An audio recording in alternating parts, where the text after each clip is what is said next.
Boa noite, irmãos, graças e paz, amém? A partir de agora nós iremos iniciar o nosso evento, né?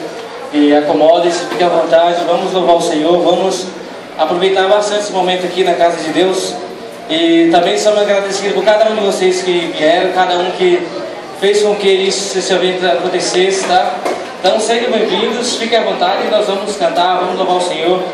Vamos dizer que venha louvar o Senhor, vem porque esta é a hora da adoração, vem assim como o Senhor quer, assim como você está. Então venha para a casa do Senhor, venha louvar, porque esse é o momento de adorar, esse é o momento especial na casa do Senhor, amém?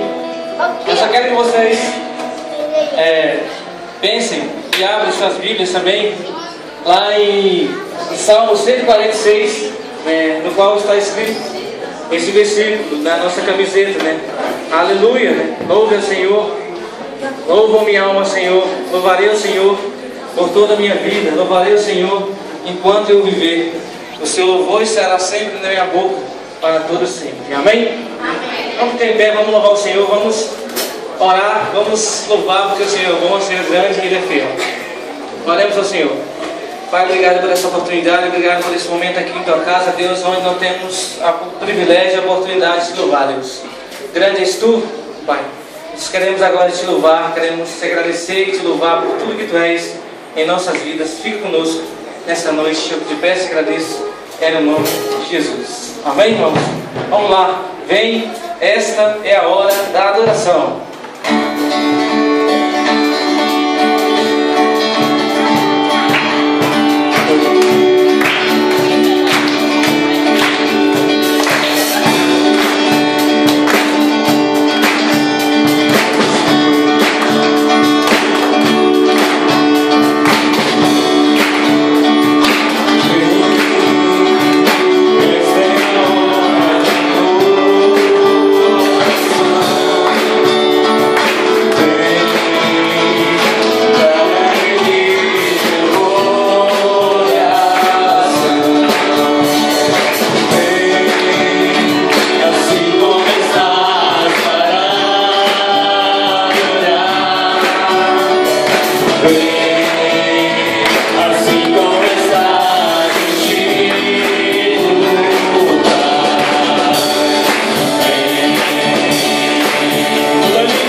Amém, irmãos? Vamos poder sentar, poder ficar à vontade, quero Senhor.